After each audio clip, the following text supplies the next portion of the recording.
actividad del programa Hey Festival Presenta Lima.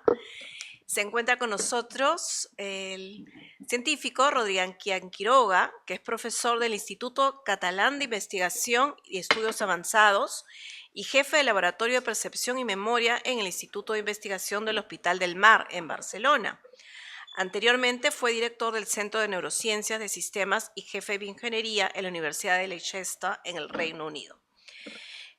Rodrigo tiene como interés científico los mecanismos neuronales de la percepción visual y la memoria y en las bases del pensamiento humano y su inteligencia. Descubrió lo que se conoce como neuronas de concepto o neuronas de Jennifer Aniston y ha publicado 5 libros traducidos a varios idiomas, incluyendo ¿Qué es la memoria?, Borges y La memoria y cosas que nunca creerías.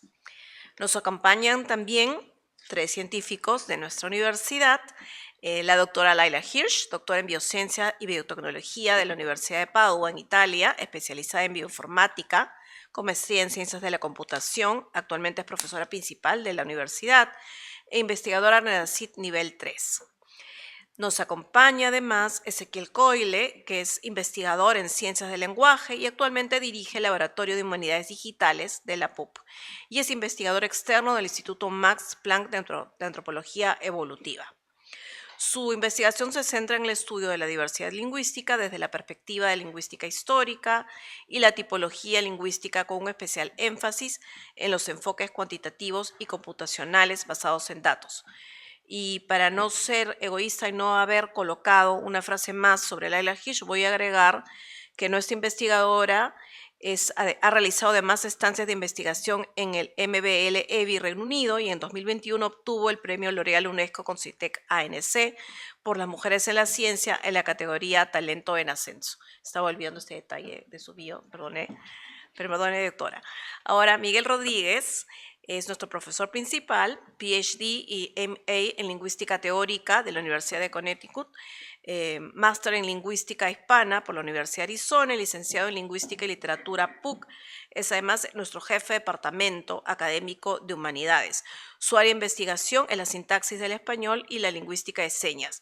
Actualmente conduce un proyecto para la elaboración de un diccionario de lengua de señas peruanas usando inteligencia artificial. Sin más, los dejo aquí con nuestro invitado y nuestros 3 investigadores para que puedan escuchar y disfrutar una conversación que seguramente les va a resultar muy interesante. Con permiso.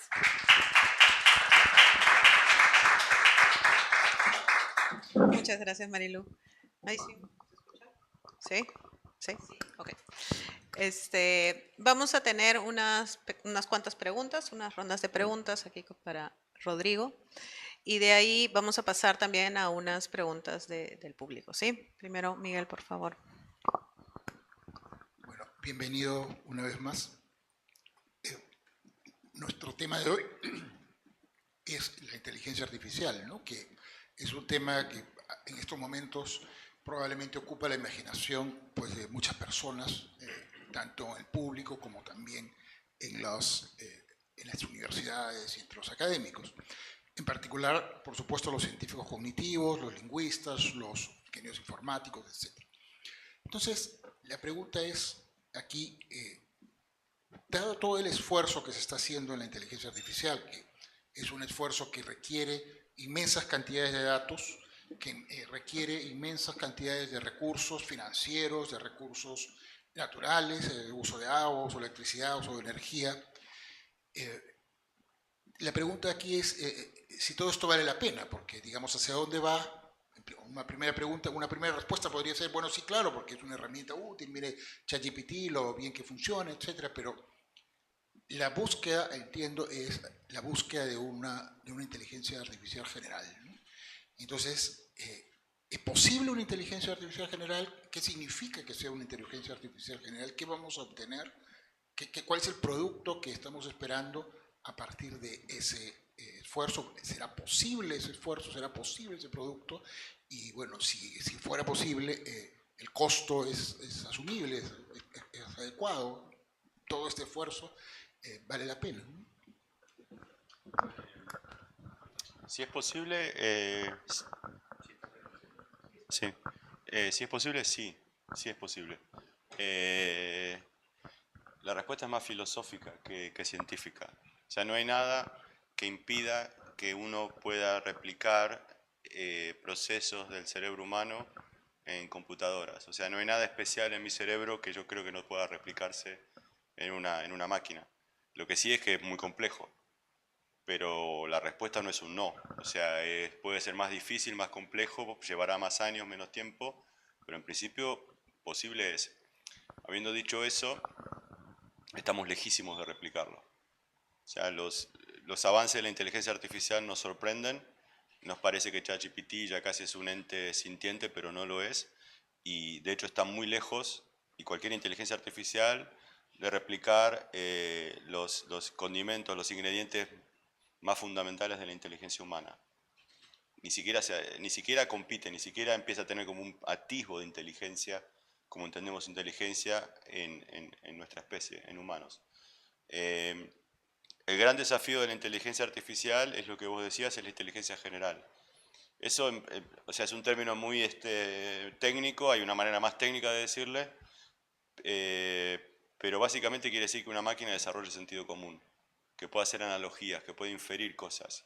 Quiere decir que la máquina empiece a reaccionar a situaciones nuevas sin entrenamiento. O sea, que uno entrena una máquina para hacer una cosa, una inteligencia artificial, y a partir del conocimiento aprendido en una tarea específica, puede como aprender algo y usarlo en una tarea totalmente nueva, que nunca la vio. Esto lo hacemos todo el tiempo nosotros. O sea, nosotros salimos de acá y nos pasa algo nuevo y sabemos cómo reaccionar porque usamos sentido común, porque hacemos analogías, porque ya vivimos situaciones parecidas y entonces la experiencia que tenemos de situaciones análogas la podemos usar para comportarnos de una cierta manera en cada momento. Eso es inteligencia general. Eso hasta el día de hoy no sabemos cómo hacerlo. Yo creo que sí, que vale la pena. No necesariamente es un costo infernal de dinero o de recursos. ChatGPT o sea, tiene una cantidad de recursos enorme, pero los chinos sacaron el DeepSeek y es una mínima fracción. O sea, obviamente usaron el conocimiento que teníamos de ChatGPT, o sea, no son tontos, no lo hicieron de cero. Pero a partir de ese conocimiento pudieron desarrollar algo que es más o menos análogo con una fracción mínima de los recursos que se necesitan para mantener andando a ChatGPT. Yo creo que hay muchos aspectos. Es decir, capaz que lo que haga la gran revolución no va a ser un tema de recursos, de tener supercomputadoras que sean tan grandes como una ciudad, sino capaz que a alguien se le ocurre un truco o un algoritmo o un método específico para entrenar una máquina que dé el salto. Esto fue lo que pasó hace 10 años. Estamos hablando de inteligencia artificial por lo que hizo un grupo, un señor llamado Geoff Hinton, que ganó el premio Nobel, con 2 de sus estudiantes rusos, que se les ocurrió empezar a implementar redes neuronales en placas gráficas de la computadora. Y eso no tiene un costo alto. O sea, es simplemente tener una computadora con una placa gráfica con suficiente RAM y ya está, ya se puede hacer. Entonces, no necesariamente es una cantidad de recursos muy grande que hace falta para las grandes revoluciones. A veces viene de ser ingenioso, ¿no? De tener alguna idea brillante y poder implementarla. Ciertamente, ¿no? La inteligencia artificial nos está apuntando a que efectivamente tenemos herramientas cada vez más específicas y en efecto probablemente los recursos que se necesitan serán cada vez menores y probablemente los lugares a donde se llegue, la precisión de las herramientas será mejor. Ahora, si eso es así, y como decías, en principio no hay ninguna razón por la cual pensar que no se puede reproducir la totalidad del cerebro, ¿no? La totalidad de los mecanismos cerebrales en algún otro medio, ¿no? Entonces, no está tan descabellada, no está tan desencaminada la idea de que efectivamente se puede crear una máquina sentiente, una máquina que tenga conciencia, una máquina que tenga las mismas propiedades que un ser humano, o sea, mejores o similares, pero con las mismas propiedades básicas, ¿no? Si eso ocurriera, ¿qué cosa tendríamos que hacer frente a eso? ¿No? Porque tenemos ese tipo de máquina sería una máquina que hace lo que tú mencionas, ¿no? Que tenga sentido común, que pueda aprender una lengua con los pocos datos que que un niño requiere, ¿no? Un niño no necesita gigantescas cantidades de datos para aprender una lengua, necesita los datos de conversación inmediatas y mayores instrucciones. Tendríamos que tener una máquina de esa naturaleza, ¿no? Pero eso sería una nueva forma de vida, sería una nueva forma de qué. Sí, o sea, esto está muy tratado en la ciencia ficción. O sea, si vos creás, lo que planteás se llama un poco, en filosofía se llama el zombie de los filósofos, que es básicamente, si vos replicás un cerebro humano, o en una máquina o lo que sea, ¿esa máquina va a ser consciente? Hay filósofos que dicen que no, yo digo que sí, o sea, si vos lo replicás, la conciencia no es algo mágico. La conciencia es actividad de mi cerebro, de mis neuronas. Entonces, si yo replico la actividad de mi cerebro, de mis neuronas en una máquina, la máquina probablemente sea consciente. Y ahí viene el toque que está tratado en la ciencia ficción y que un poco mete miedo, decir, pero si yo creo una máquina consciente, esa máquina ya tiene una entidad. Entonces, tendría que tener derechos. Porque yo tampoco puedo empezar a crear cosas y decir, ah, bueno, yo tengo un criadero de perros. Y yo porque crío perros y porque yo los hago reproducirse y a los perros hago lo que no lo puedo maltratar a un perro. O sea, es un ser sintiente, es un animal, pero es un ser sintiente. Tengo que tener, o sea, ciertos comportamientos, hay ciertas cosas éticas, por más que sea un perro y por más que lo haya creado yo de alguna manera, porque yo los pongo a reproducirse, yo los apareo, pero bueno, el animal también tiene ciertos derechos. Y yo creo que si de alguna manera creamos entes sintientes, también tienen que tener derechos. O sea, también uno no puede crear algo que tenga conciencia y hacer cualquier cosa con ese ente o con esa entidad. ¿Sí? Ahora, eso significa que, por ejemplo, una entidad que reprodujera la estructura de la mente humana, que reprodujera los mismos procedimientos del ser humano, aprende una lengua, hace analogías, inventa soluciones para problemas nuevos, ¿no? Tendría que tener neuronas Jennifer Aniston. Probablemente. No lo sabemos. O sea, yo especulo que sí. Yo en mi libro especulo que sí. Yo creo que las neuronas que yo encontré en humanos no existen en otros animales, tan solo en humanos, y yo creo que son la base o una de las bases de nuestra inteligencia, porque representan conceptos y abstracciones en un área clave de la memoria. Yo creo que eso es un ingrediente fundamental para la inteligencia humana, para la manera en que pensamos. Y no hay nada que impida que eso se pueda implementar en un algoritmo, en una computadora. Me estoy acordando de una vez, me acuerdo que leí un cómic que tenía como 3 cuadritos y viste que un usuario, estaba una persona frente a una computadora y a veces, bueno, ya no se usa más esto, pero ¿se acuerdan cuando reboteábamos la computadora, cuando la reseteábamos? Y siempre ponía un cartelito, ¿no? Are you sure you want to reboot? Yes, no. Entonces aparece el cartelito, ¿no? El hombre que la quería rebotear y la máquina pone, ¿estás seguro que quiere rebotear la computadora? Y, N, yes, no. Y el tipo aprieta yes y la máquina le dice, después el cartelito, ok, but I won't forget that. No, no me voy a olvidar de lo que me hiciste. Sí, has hablado en un momento esto de la conciencia, ¿no? Cuando Miguel te comentaba esto de replicar.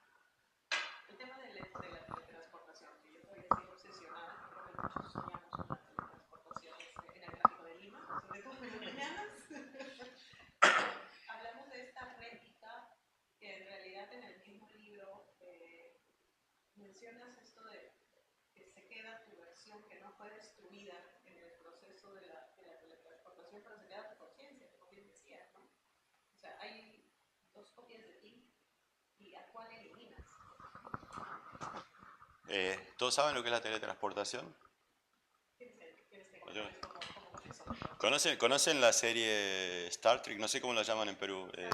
Viaje a las estrellas, no sé cómo le dicen. Star Trek, ¿no? Claro, y conocen eso de... que ahora ya es estúpido, pero en esa época que hacían así, era como un teléfono móvil, Scotty, beam me up. Conocen eso, ¿no? Y no sé cómo lo dicen en español. Claro, entonces están en un planeta y desaparecen del planeta y aparecen en la nave. O están en la nave y aparecen, o sea, se transportan a donde quieran. Bueno, yo buscando información cuando escribí el libro, hay una historia que es fascinante. Es genial, es genial. La teletransportación viene de una falla, de un problema técnico. La idea de la teletransportación viene porque la nave, ellos diseñan la nave, los productores de la serie, de Star Trek, diseñan la nave, el Enterprise, y no sé si lo vieron, es como un plato, como con 2 cigarros, y es una cosa totalmente inestable. Claro, está en el espacio y se ve buenísimo, pero no tenían cómo filmar que eso aterrice en un planeta, porque era totalmente inestable, o sea, no tenía sentido. Y tienen una reunión de producción y algo se le ocurre, bueno, que no aterrice nunca, dejarla orbitando y así como que aparezcan en el planeta, esta cosa de teletransportarse. Y de ahí viene, era de que no podían filmar a la nave aterrizando y por eso se les ocurre la idea, a un productor se le ocurre la idea de la teletransportación. Esta idea de la teletransportación, la toma un filósofo muy famoso que falleció hace poco llamado Derek Parfit de Oxford.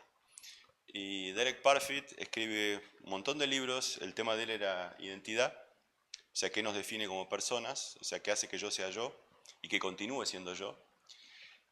Y este hombre agarra la idea de la teletransportación para hacer un argumento filosófico que es brillante, y se los trato de contar.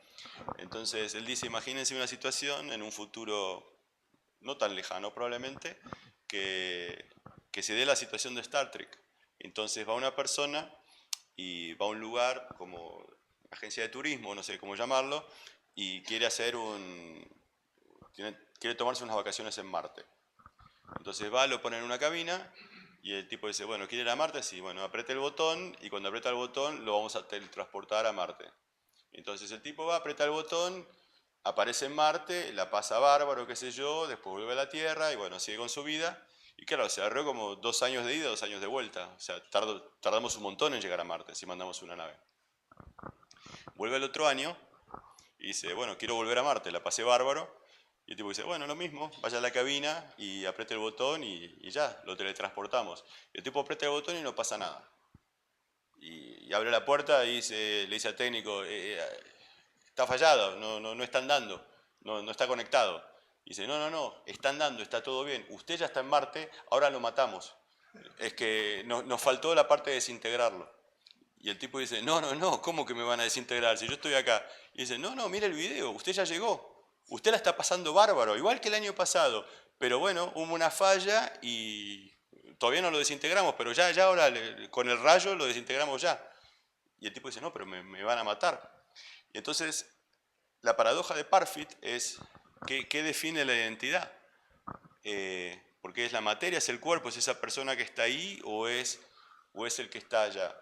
Y de hecho esa paradoja, o sea, escribiendo el libro, me puse a buscar y a buscar y a buscar, y hay por lo menos 2 capítulos de Star Trek donde tratan ese tema. Y es que uno es que Kirk, el capitán Kirk, lo dejan, o sea, queda en un planeta y tiene la misma falla. Al tipo lo llevan de nuevo a la nave y queda una copia en el planeta y 20 años después vuelve el Enterprise y Kirk se encuentra con su copia, que está todo con barba, medio un cavernícola, y entonces es la discusión, ¿quién es quién? ¿Quién es Kirk? Es un tema para mí muy difícil, es bastante complicado. Y yo creo que bueno, yo lo argumento bastante en el libro, es el último capítulo del libro esto. Yo creo que lo que tenemos que dejar de lado, o sea, la única manera de entender esto es que el yo no necesariamente es único. El problema está en que vemos la manera que lo interpreto es que vemos el problema en primera persona. ¿Quién soy yo? ¿El que estoy acá o el que está allá? Y yo creo que el problema se resuelve cuando uno toma una visión de tercera persona. Entonces, es como que yo me salgo, veo la película y digo, sí, hay 2 copias. Son la misma persona, pero está replicado, son 2 clones. Y entonces, bueno, ¿pero quién es yo? No hay uno. Está este y está este. ¿Quién es Kirk? Hay 2, el que se quedó en el planeta y el que se volvió al Enterprise. Ahora, si ustedes lo ven del lado de Kirk, si ustedes toman la visión de Kirk, que es lo que hace obviamente la serie, porque está buenísimo, porque Kirk se dice, no, pero soy yo, y el otro, no, soy yo. Entonces ustedes siempre lo ven desde el punto de vista subjetivo, ahí se genera la paradoja. Pero si lo ven como de una tercera persona, La pregunta, o sea, la pregunta es tonta. ¿Quién es Kirk? Los dos. Quedó uno y está el otro. O sea, no necesariamente es único.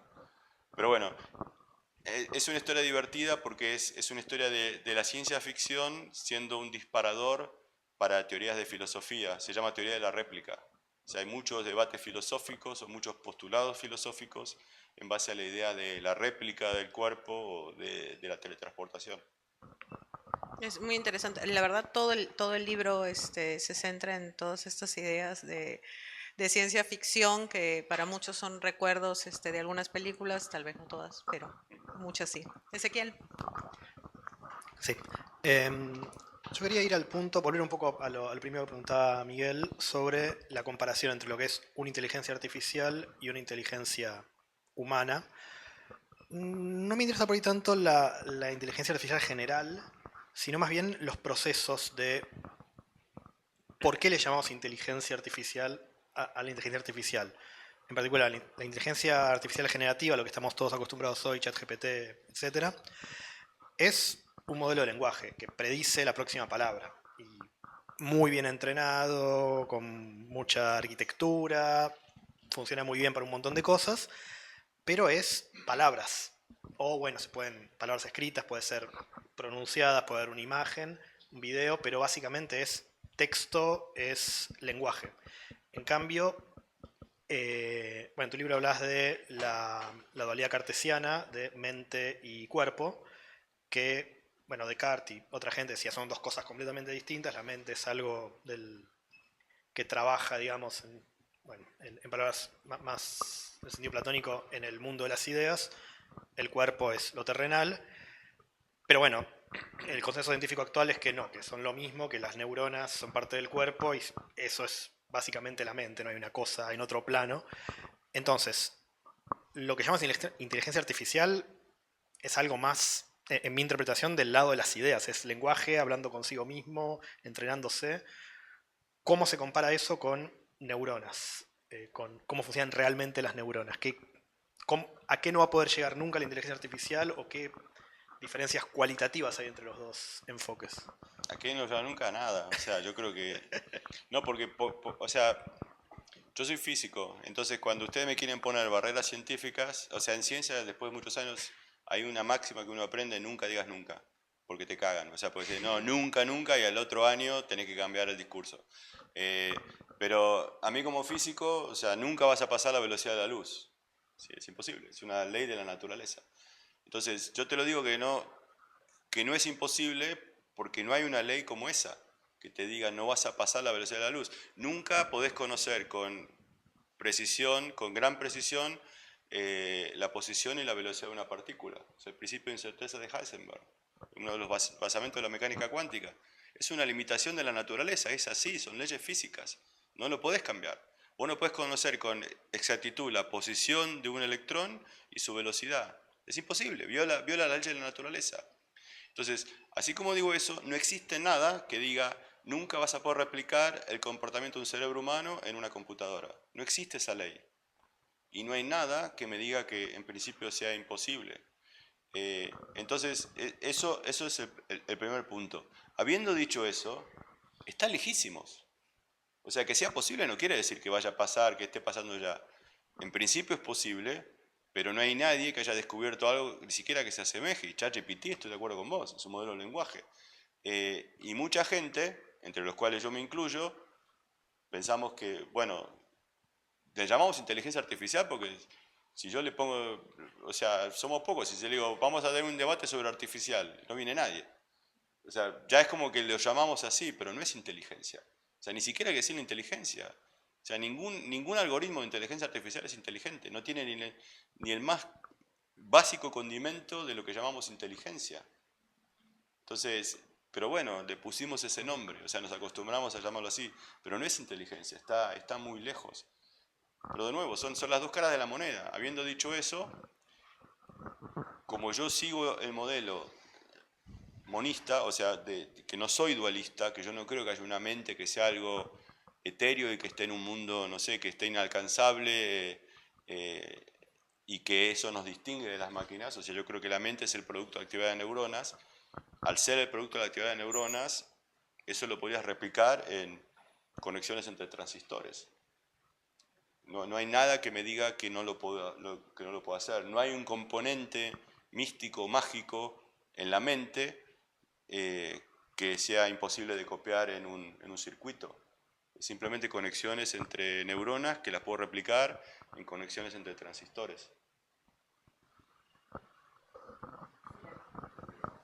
Siguiendo con ese punto y mencionando un filósofo que tú mencionas también en el libro, ¿no? Dennett, esto de que en realidad una especie de crítica al materialismo radical que parece que al que estás apuntando, en el sentido que es posible perfectamente reproducir toda la estructura de la mente con otro tipo de materia, ¿no?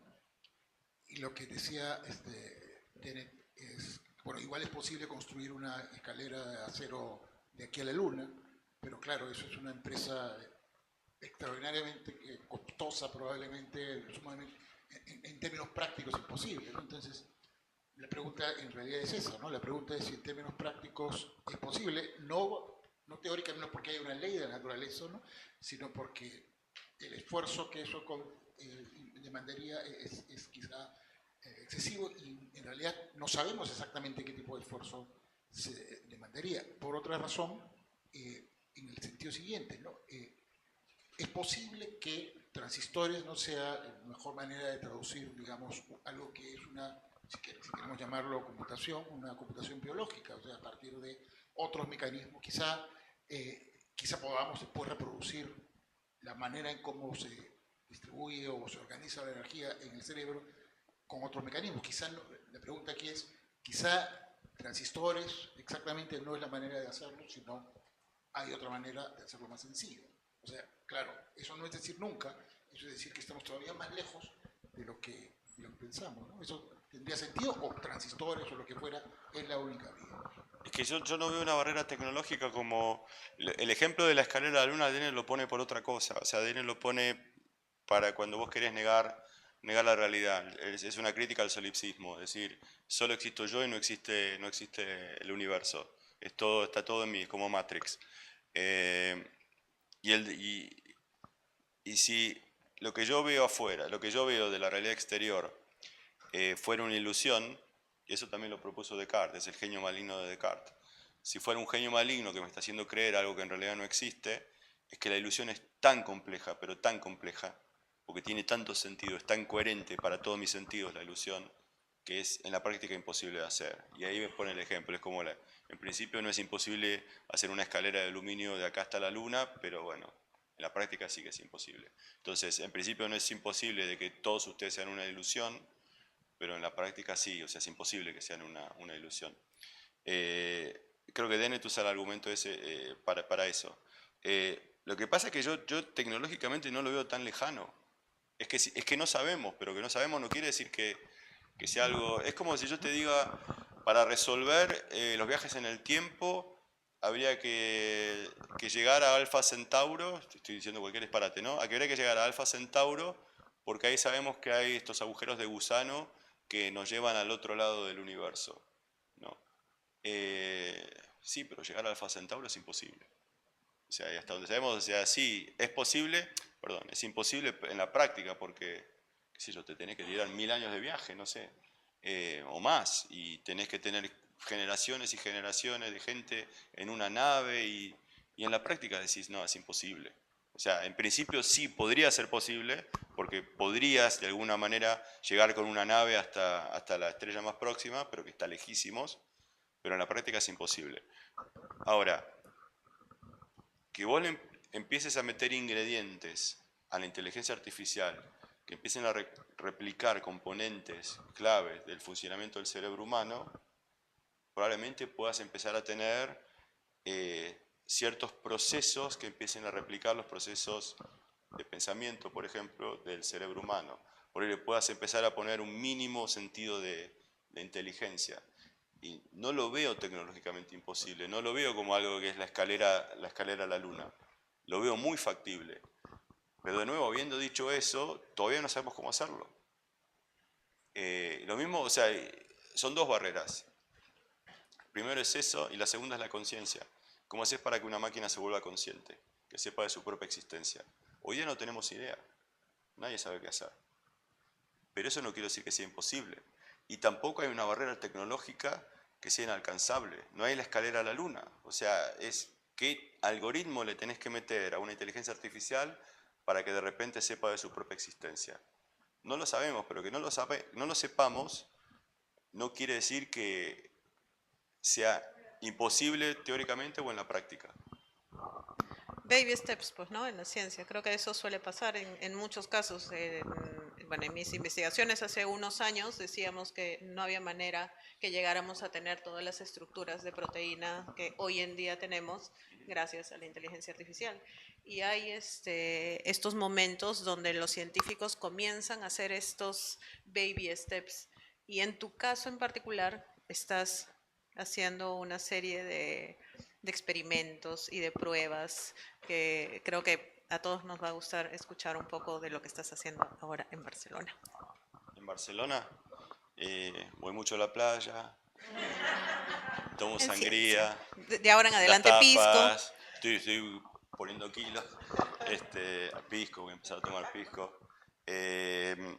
Estamos haciendo experimentos, registramos neuronas y estamos tratando de entender procesos de formación y evocación de memorias en tiempo real. O sea, básicamente es tener una persona hablándome y que yo pueda, a partir de registrar alguna de las neuronas, poder entender cómo lo que la persona evoca, porque me está contando de una memoria, por ejemplo, se correlaciona con el disparo de las neuronas. Incluso yo viendo las neuronas poder predecir lo que la persona me va a decir. O sea, yo un segundo antes de que la persona me diga, che, ¿a quién viste? Y me dice, mira, lo vi, hoy hablamos, ponemos el ejemplo de Maradona. Lo vi a Maradona. Y si yo tengo la neurona que me responde a Maradona, yo antes de que me diga Maradona, yo ya sé que me va a hablar de Maradona, porque estoy viendo la neurona. Y antes digo un par de segundos. Entonces es muy loco, porque yo veo la actividad de un grupo de neuronas y yo casi que puedo predecir de qué me va a hablar. Entonces, suena muy de ciencia ficción, pero bueno, esos son los experimentos que estamos haciendo ahora. Es lo que hago.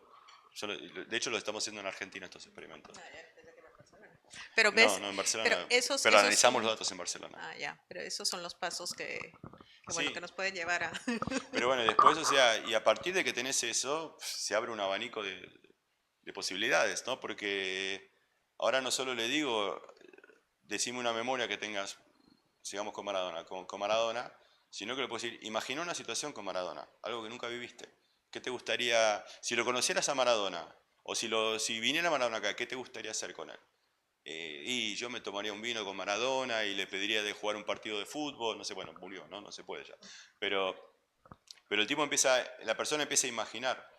Y entonces podemos ver cómo se comparan el proceso de evocar memorias, que son reales, con el proceso de imaginar, que es algo que no es real.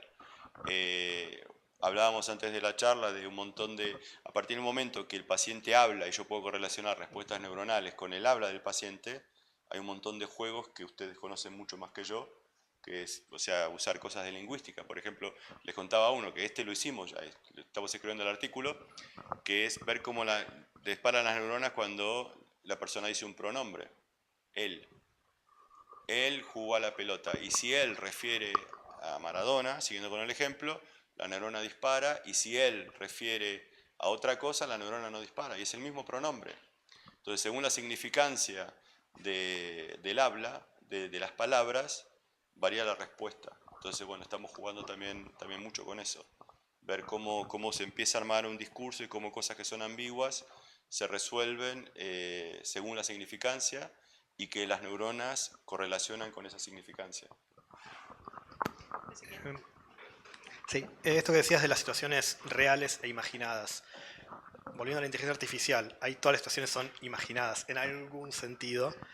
Entonces, ¿cómo cambia, o sea, un cerebro humano que realmente vivió, o sea, un cuerpo humano que realmente vivió situaciones y cómo se relaciona eso? ¿Cómo puede compararse con una inteligencia artificial que no las vivió? Entonces, ¿tendría sentido comparar las situaciones imaginadas de un humano con las respuestas de la inteligencia artificial, que al final siempre es réplica, siempre es copiar lo que hace otro, no es pensar por sí mismo con muchas comillas? ¿Tendría sentido pensar más en las situaciones imaginarias del humano, pensar que razona, que se genera esa forma de pensamiento más parecida a la inteligencia artificial, o no necesariamente? ¿Viste Blade Runner? No. Bueno, ahí está la respuesta. En Blade Runner, a los androides les implantan memorias. Es ciencia ficción, ¿no? Pero les implantan memorias para que para que sean más estables emocionalmente. Porque si tienen recuerdos es como que están más aliviados. Si yo agarro, o sea, juego con un juego de Gedanken Experiment, un juego del pensamiento. Si yo genero un clon tuyo, si yo tuviera la tecnología para hacerlo, y que tenga exactamente tus memorias, es indistinguible. O sea, el clon no vivió tus memorias, pero la circuitería de su cerebro está codificado lo mismo que viviste vos. Entonces, para el clon que va a estar ahí, que nunca vivió lo que vos viviste porque lo acabo de crear, es como si lo hubiera vivido y no hay diferencia. Todas tus experiencias, las que viviste, están dadas por codificación en tu cerebro, conexiones entre neuronas. Se llama plasticidad neuronal. Creas conexiones para guardar memorias, para codificar y para guardar memorias. Si yo replico eso, yo puedo hacer que el clon, o quien sea, o una inteligencia artificial, sea idéntico a que se hubiera vivido las memorias. De hecho, ese experimento, o sea, esto suena como que le estoy hablando del clon y es ciencia ficción. Ahora les hablo de algo concreto. Esto se publicó hace 5 años. Es que en ratones se estimula de una manera muy inteligente grupos de neuronas y al ratón le hacen creer que vivió algo que nunca vivió. Entonces los ratones, el clásico experimento es de que están en una jaula metálica y se le da una pequeña descarga eléctrica y tienen un comportamiento que se llama freezing, se quedan así. O sea, porque están esperando la descarga.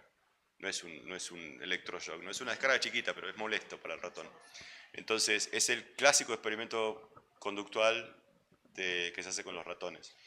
Y hubo un grupo en MIT que lo que hicieron fue estimular, o sea, tener el ratón en una jaula y estimular neuronas haciéndole creer que estaba teniendo un shock eléctrico, pero no le estaban dando un shock eléctrico. Y cuando el ratón volvió a la jaula, tenía el comportamiento de freezing.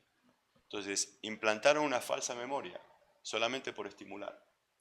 Y no hay diferencia con que si le hubieran dado la descarga eléctrica al ratón. El ratón se comportaba exactamente igual, es algo que nunca vivió. Pero bueno, a partir de estimular, generaron las conexiones sinápticas de la memoria, en este caso falsa, porque no pasó, pero es indistinguible. Increíble. Miguel. Ahora, esa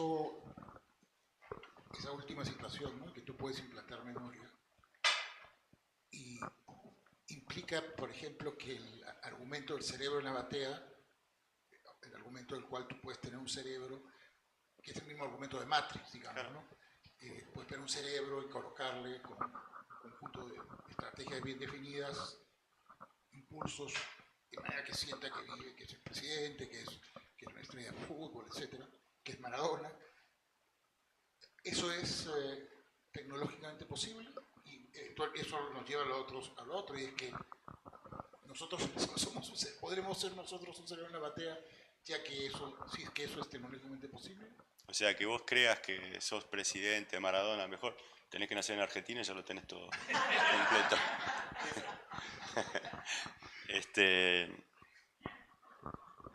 ¿Cuál era la pregunta, no? Sí, ¿en qué sentido, digamos, si es posible la implantación de la memoria? Sí. ¿Por qué entonces cómo descartamos la posibilidad de que seamos un cerebro en la batea, un cerebro en un laboratorio, que estemos en la Matrix? O sea, bueno, eso es por el argumento de Dennett. O sea, ese es un argumento que lleva... Lo que vos decís se llama Brain in a Vat, es de un filósofo llamado Hilary Putnam, es en segunda mitad del siglo pasado, pero si empezás a hilar fino, vas para atrás y terminás, para que sepa un poquito de filosofía, es el argumento de la alegoría de la caverna de Platón. Es básicamente que él decía, un grupo de gente está en una caverna y ve solo sombras de la realidad, o sea, ve las sombras de lo que pasa atrás de ellos, pero no pueden ver lo que realmente pasa. Entonces ven las sombras proyectadas en la pared de la caverna, pero no se pueden dar vuelta para ver qué es lo que realmente está pasando. Y Platón argumentaba de que las sensaciones que tenemos, o sea, de que nuestra experiencia es así, de que vos no ves la realidad en sí misma, sino vos ves manifestaciones de la realidad. Y él decía que el trabajo del filósofo era salirse de la caverna y conocer la realidad, o sea, llegar a a las ideas platónicas, a los universales, a partir de la manifestación, los particulares, poder hacerse una idea de cómo es la realidad en sí misma, los universales.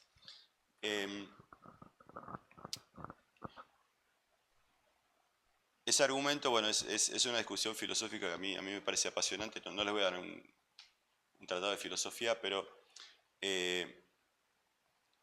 los empiristas británicos, llevan ese argumento al extremo, dudan de la realidad. Entonces, Platón decía que la realidad, nosotros solo vemos manifestaciones de la realidad, las sombras de la caverna, no vemos la realidad que es lo que está pasando atrás. Los empiristas británicos decían que para ellos solo existían las ideas, o sea, el mundo de las ideas, que la realidad ni siquiera, reniegan de la realidad.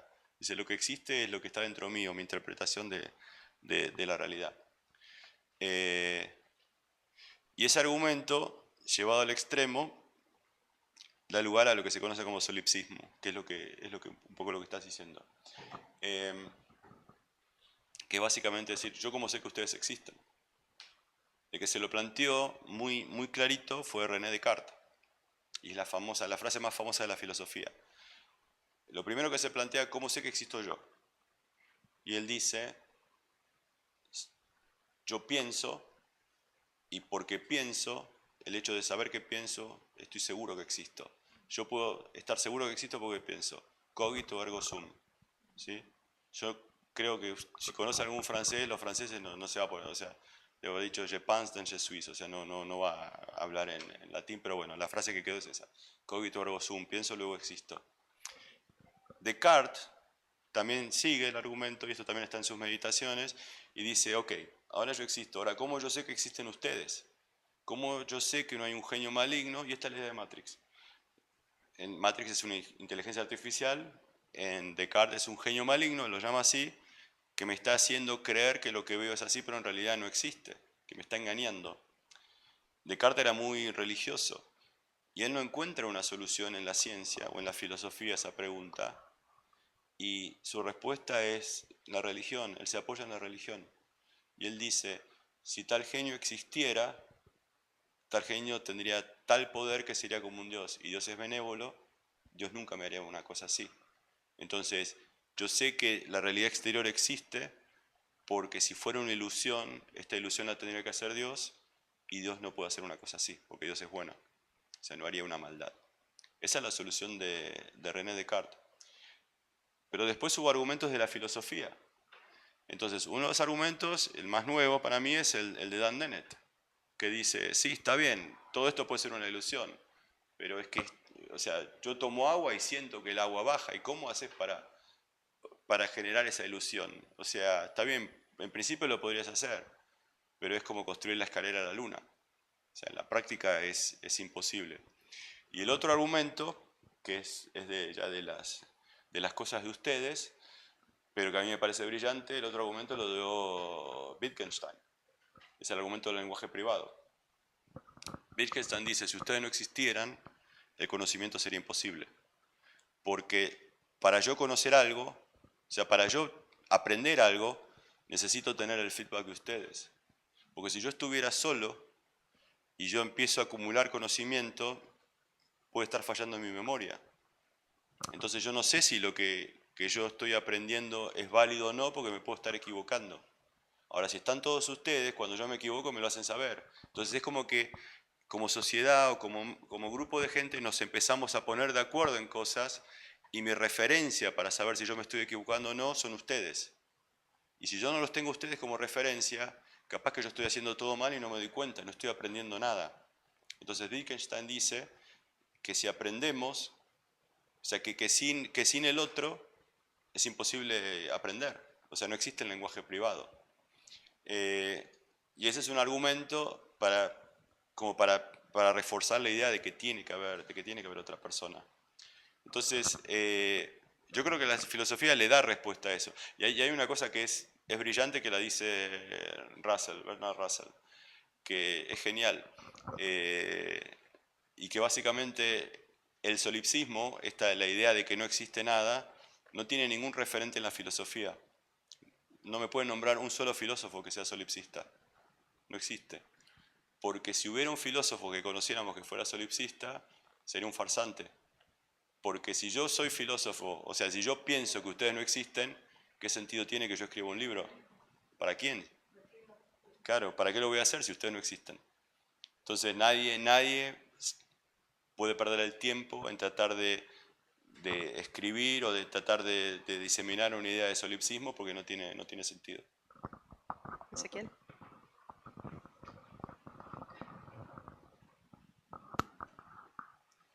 No, me quedé pensando un poco en lo de implantar memorias.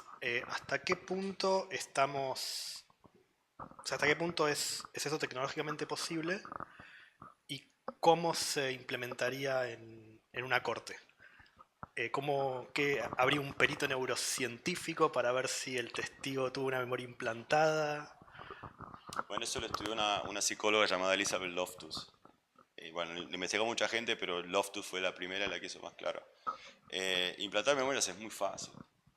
O sea, implantar memorias, o sea, vos querés meter una memoria de algo que no pasó, o generar memorias es trivial.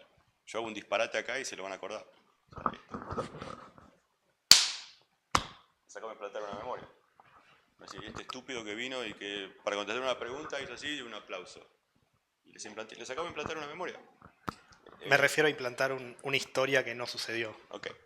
Entonces, lo que hizo Loftus tiene 2 o 3 series de experimentos muy conocidos en la historia del shopping mall. Entonces, muy inteligente. Ella tenía sesiones con sujetos normales y entonces ella lo que hacía era repasaba recuerdos de su infancia. Era como si fuera una sesión de terapia. Y muy inteligentemente Loftus decía, bueno, habló con la familia de las personas y entonces Loftus le decía, bueno, en tu cumpleaños, o sea, yo sé que vos en tu cumpleaños hiciste tal cosa, qué sé yo, a ver, contame, que esto, que el otro. Entonces repasaba, digamos, entre 5 y 10 memorias reales de la infancia de las personas y en el medio metía una semillita. Decía, bueno, y también está el tema del shopping, cuando te perdiste en el shopping mall, y dejaba, pero bueno, pasemos a la otra cosa, y bueno, ¿qué hago? Dice, ¿qué shopping? ¿Viste? Pero no te metes, o sea, y ella lo que hacía era implantar la semilla de un recuerdo falso. Si a ustedes les gusta la ciencia ficción, esto es Inception, pero esto es real. Y entonces cuando tenía la segunda sesión, le daba más detalles de que se perdió en el shopping mall. Y ya después de algunas sesiones, ya empezaba a contar la historia, totalmente inventada. Que vos te perdiste y que estabas muy angustiado porque no encontrabas a tus padres y que llamaron a la policía y que te encontró la policía y que esto, que el otro. Lo curioso, historia totalmente inventada. La misma historia para gente totalmente distinta. Y cuando ella, después de unas 10 sesiones, les decía a los sujetos, bueno, la historia del shopping mall la inventé yo, no existió. No se lo creían. Tipo, o sea, no, si yo me perdí en el shopping mall.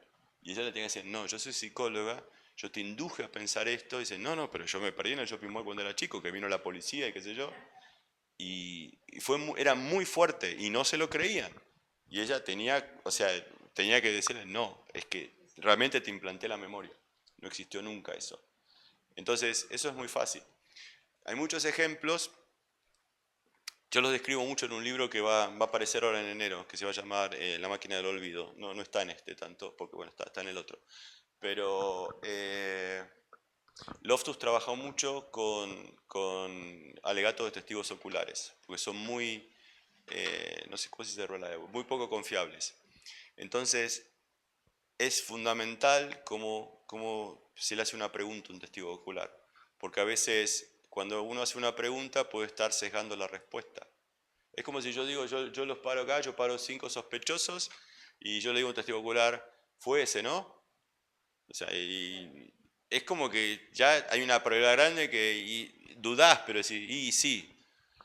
Y eso está muy demostrado que hay que seguir un protocolo cuando uno tiene una ronda de identificación con testigos oculares, se sigue un protocolo muy estricto, porque si uno se pasa el protocolo, está induciendo y capaz que está incriminando a alguien que no tenía nada que ver, y es simplemente por cómo preguntan.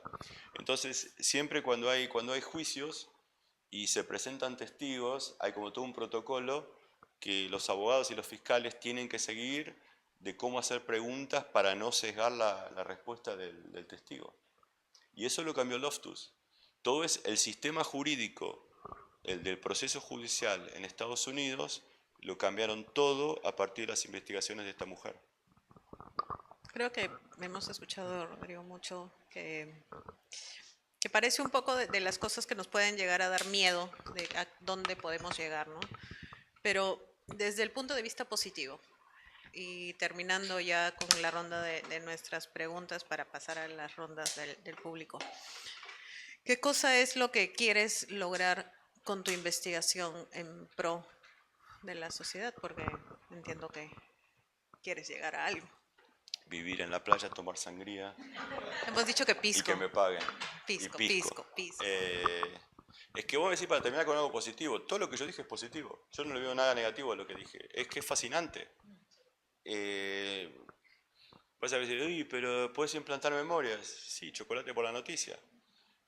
Ay, pero vos estimulás a un ratón y le metés una memoria falsa. Bueno, yo hace mucho tiempo que me creo que el pensamiento, que la memoria, que la conciencia, que todo no es más que la actividad de neuronas. Si yo cambio la actividad de neuronas porque las estimulo, tengo que estar generando algo. Entonces, está buenísimo porque estoy demostrando lo que, o sea, se está demostrando lo que yo creo. Con la inteligencia artificial, que es un poco el tema que nos traía, yo tengo una visión muy optimista. O sea, yo soy por ahí un poquito salido de toda esta corriente. Ay, qué miedo, qué miedo. ¿Le tenés miedo a la inteligencia artificial porque ves películas de Hollywood? Porque si Schwarzenegger se le aparece Sarah Connor y dice, sos Sarah Connor, querés que te haga un té, y la película no tiene sentido, no la ve nadie. Obviamente que la quiere matar, porque si no, no hay un nudo argumental. La película no la vería nadie. Pero que eso vaya a ser la realidad, qué sé yo, o sea, hay 40 millones de cosas que pueden pasar. No necesariamente. Siempre que ves una película de Hollywood, cuando está una inteligencia artificial, y la inteligencia artificial tiene que hacer algo, porque si no, la película es aburrida, tiene que estar pasando algo. Pero eso no quiere decir que es lo que vaya a pasar en la realidad. Entonces yo lo que estoy viendo es que hay avances que son extraordinarios y que yo soy como un testigo privilegiado de que estoy en esta época y puedo ver online, en el momento, una revolución de la ciencia, y a mí como físico eso a mí me traumaba, porque yo decía, qué cagada, nací 100 años tarde. A mí me hubiera gustado estar en la fines del siglo XIX cuando fue la revolución de la cuántica y la relatividad, y yo eso ahora lo leo en libros. Yo escucho de que las conferencias de Pauli, qué sé yo, que se juntaron en Copenhague, y yo, qué bueno haber estado ahí, poder haberlo visto. Bueno, ahora estamos acá, es lo que estamos viviendo. Entonces a mí me apasiona, o sea, yo estoy encantado. Habiendo dicho eso, también hay que tener cuidado, ¿no? O sea, porque las tecnologías no son ni buenas ni malas, es el uso que le damos. Y yo creo que hay un sacadito, un loquito puede hacer un disparate, un desastre con la inteligencia artificial, como lo puedes hacer con la energía atómica. Pero bueno, hay que tener cuidados, hay que tener recaudos, pero mi visión es muy positiva. ¿Y qué quiero hacer? O sea, yo quiero entender la memoria y yo quiero empezar a implementar, o sea, hablando de inteligencia artificial, yo quiero hacer un poco lo que decíamos al principio, ¿no? De que parece la escalera a la luna. Yo quiero empezar a buscar la manera de implementar procesos que yo veo en el cerebro humano, que son exclusivos del ser humano, la base de nuestro pensamiento. Quiero ver la manera de cómo se podría llegar a implementar ese tipo de cosas, porque estamos hablando de inteligencia artificial, ¿no? En circuitos o en algoritmos, y a ver hasta dónde llegamos con nuevos desarrollos.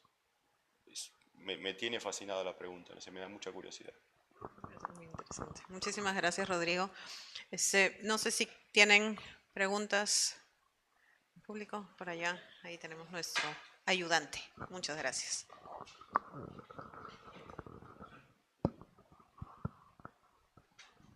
Buenas noches.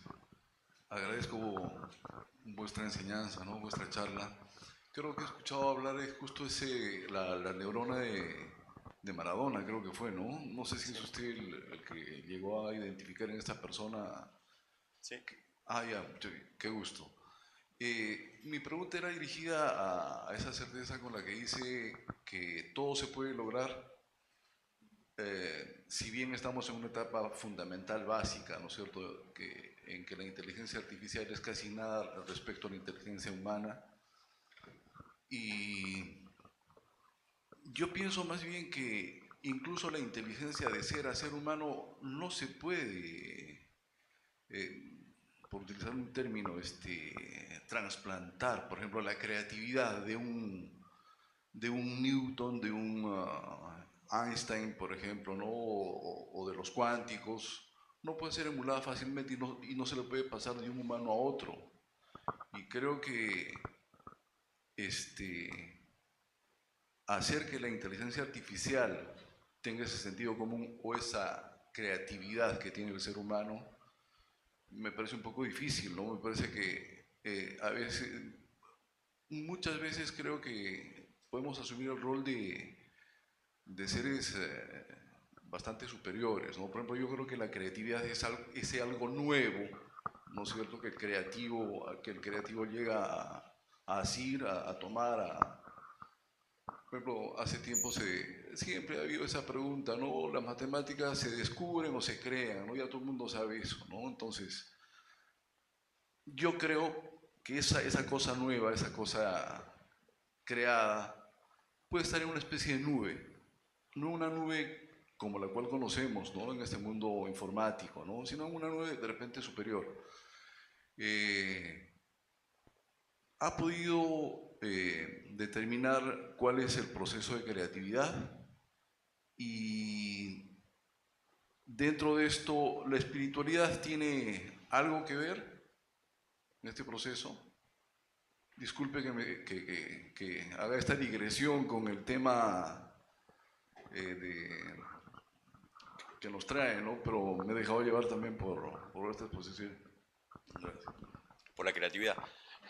Es que cuando hablamos de inteligencia, la inteligencia no necesariamente es Newton o Einstein. La inteligencia puede ser un chimpancé. El chimpancé también es inteligente para mí. O sea, ya creo que hemos dejado de lado. La visión de la filosofía no era esa.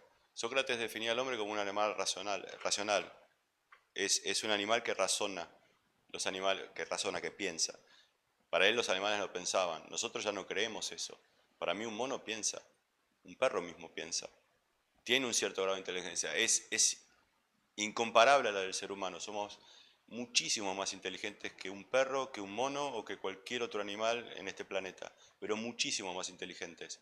Y eso no es negar la inteligencia de un animal, es simplemente decir que la nuestra es mucho más elevada. Entonces, cuando uno habla de inteligencia, qué sé yo, capaz que, o sea, que hacer que una inteligencia artificial, hacer una máquina que tenga la genialidad de Newton, por ahí es muy difícil. Pero hacer que una máquina empiece a tener los primeros atisbos de inteligencia que puede tener un gato, y capaz que es más cercano. Entonces, cuando hablamos de inteligencia, no necesariamente es la gente que la tenemos como nuestro paradigma de la inteligencia en la humanidad, hay distintos grados de inteligencia. Pero dar los primeros pasos, por ahí no es tan imposible como decir, me quiero generar un Newton en mi PC. ¿Sí? Lo creativo, bueno, eso por un lado. La creatividad primero, la inteligencia es muy difícil de definir. Hay 500 definiciones y lo más establecido es lo que está mal. Si usamos el coeficiente intelectual o el IQ como medida de inteligencia o sea, falla por todos lados eso. No es una, o sea, se puede equivocar por mucho. Y así como es difícil de definir la inteligencia, es difícil de definir la creatividad. ¿Qué es la creatividad?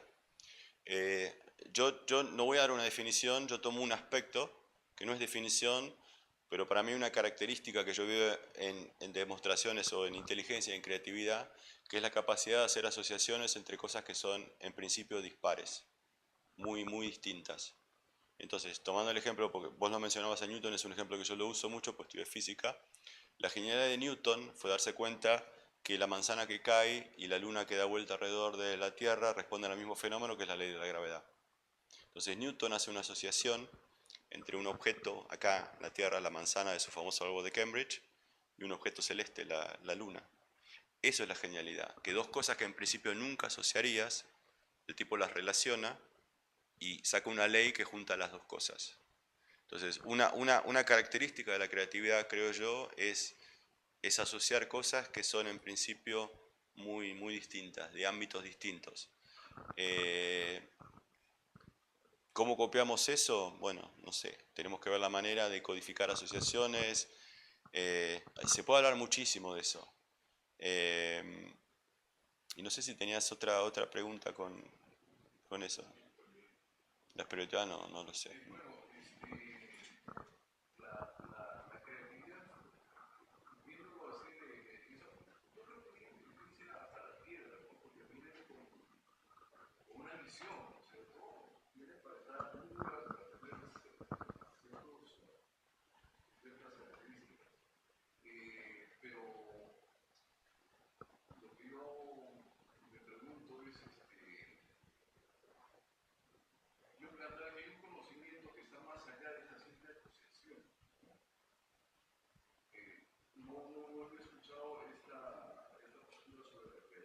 Yo no digo una definición, yo no digo la creatividad es esto, yo digo una característica de la creatividad es la capacidad, o una demostración de creatividad es la capacidad de establecer relaciones entre cosas que son en principio muy dispares, que no es obvio que vas a relacionar a una manzana con la luna. Eso es para mí ese es un signo o una manifestación de creatividad, pero no lo doy como definición. Siguiente pregunta, por allá. De allá al fondo tenían una preguntita y ya va a ser la última también. ¿Una más? Sí, nos autorizan una más. Ay, allá al fondo. Sí, buenas noches, señor Rodrigo. Me encanta su definición y su presentación. Bueno, vi o leí el bicentenario de Asimov y ahí justo planteaban el tema pues del robot que llega a tener, digamos, en la ciencia ficción derechos y todo. Bueno, al final, digamos, toda esta literatura la han escrito hombres. En el caso de las películas, también. ¿Qué, de ciencia ficción? Sí, sí. No. Y Úrsula Le Guin, o sea, hay un montón de escritoras, Exacto, exacto. pero Son buenísimas. personas. Terry Hatcher, o sea... Lo que digo es que son personas. Ah, hombres. Pensé que Claro. me estaba haciendo una No, cosa de no, género, no, no. digo, No, otra no, vez. para nada. Ok, Claro, ok. Lavinia y Terramar y bueno, mucho más. Sí. No, me refería Sí, ahora estamos a de que, acuerdo. claro, a que a todos nos gusta y hasta cierto sentido tiene sentimiento, porque lo han escrito las personas. Entonces, las películas la han dirigido personas. Mi pregunta va por el tema cuando escriban textos que no intervengan las personas, o sea, que sea literalmente hecho por la inteligencia artificial. Entonces, creo que no llega a ser lo mismo, no sé. Como usted ha investigado eso, bueno, le pregunto, ¿no? Es que son trucos. O sea, es como ChatGPT escribiendo una novela.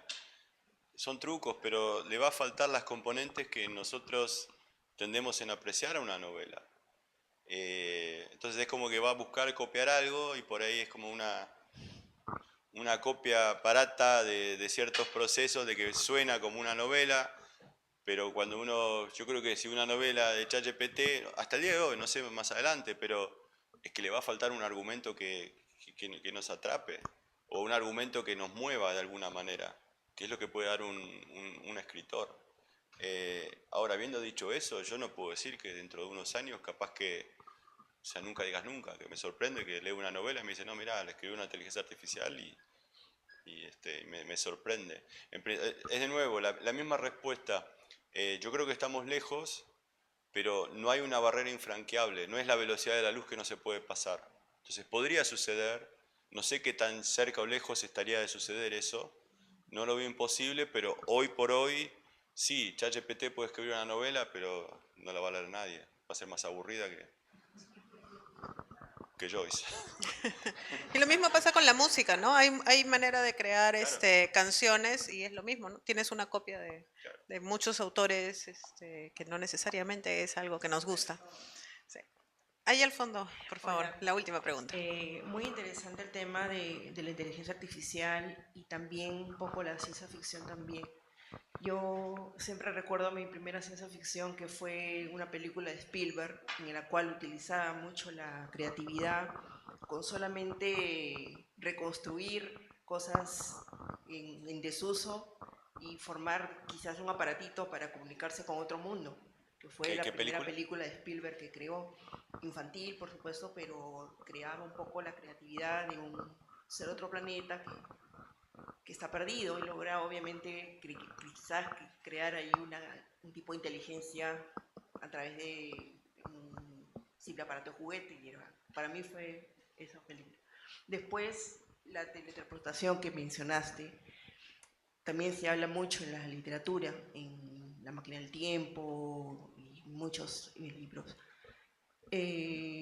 No sé si, bueno, mi pregunta va, ¿qué tan cierto es ese modo de usar quizás las sesiones de hipnosis o quizás las sesiones en la selva que uno hace y que puedes recordar todo lo que has vivido? Y en ese sentido, bueno, y enfocándome en la inteligencia artificial, eh, usar la computadora para poder quizás crear algo que has vivido, utilizando de repente en el arte, en la literatura. ¿No? Para poder crear, o sea, usar la inteligencia artificial para poder crear algo que has vivido. No sé si entendí bien la...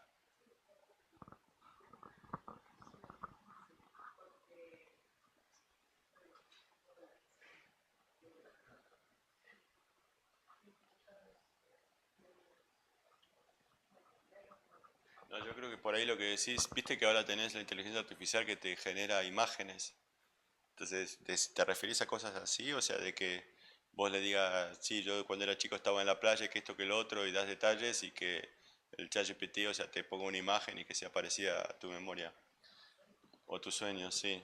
Eh, el tema, bueno, esta es una discusión que la tuvimos hoy, o sea, en la charla de la tarde, que la memoria tendemos a recordar muy poco. Entonces, lo que hacemos es, estamos rellenando información. O sea, estamos todo el tiempo construyendo la memoria. Y en la realidad lo que recordamos fehacientemente es muy poquito. Y construimos en base a hacer inferencias, sentido común. Entonces,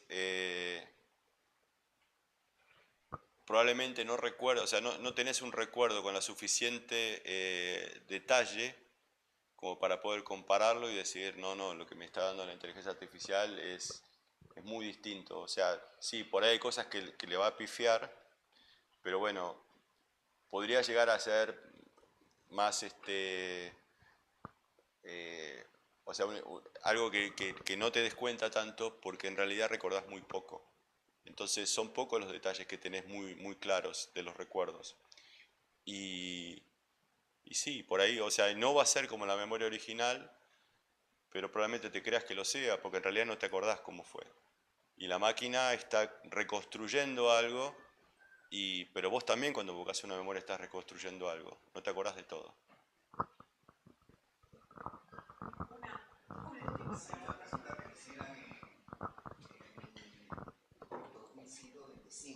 ¿Cómo? Si la pregunta te la hicieran en el año 2125 y fuera esta, con el uso intensivo de la tecnología, ¿qué habilidades el cerebro dejó de conservar y qué habilidades el cerebro reconfiguró?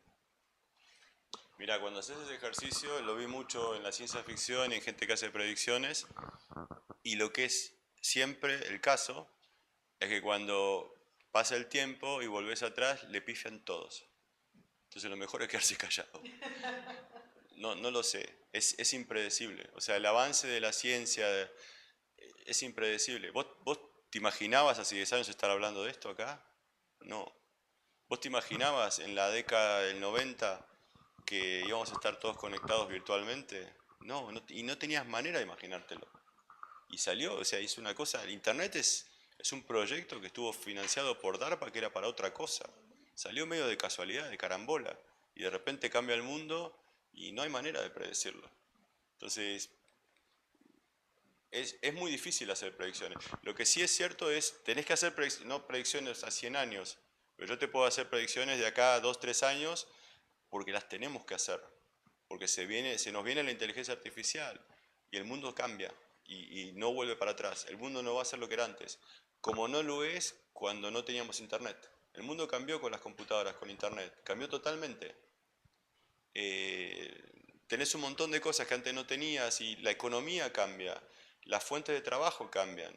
Entonces yo creo que tenemos que plantearnos esas cosas porque tenés que pensar que la matriz de trabajo cambia, que hay trabajos que no van a existir dentro de un par de años, pero hay otros que se abren. Entonces tenés que estar pensando, porque va a haber gente que va a quedar desempleada y la vas a tener que de alguna manera reubicar en el sistema laboral. Pero te hablo de cosas muy inmediatas, o sea, ya pensar a 100 años es ciencia ficción. ¿Qué va a cambiar en el cerebro? Yo no creo que cambie tanto en el cerebro. Yo creo que el cerebro es bastante robusto, o sea, va a seguir funcionando. Las cosas que cambian son cosas medio triviales. Lo hablábamos hoy, o sea, vos vas caminando con Google Maps y para todos lados, o pones el navegador en tu auto y tu cerebro no va a recordar el nombre de las calles, pero porque ya no lo usás. Pero no es que hay algo que el cerebro hace, no, simplemente de que le dejaste prestar atención a unas cosas y ya no las vas a ni siquiera usar. Entonces, son cosas bastante sencillas las que digo. Yo no creo que vos que el cerebro empiece a funcionar radicalmente distinto. O sea, el cerebro yo creo que el mío funciona igual que el que funcionaba hace un milenio. O sea, los principios son más o menos los mismos. Muchas gracias, Rodrigo. Muchas gracias a todos por estar.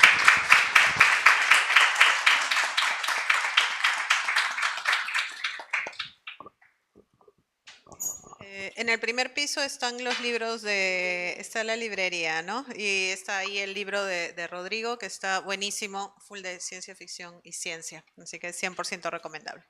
Gracias.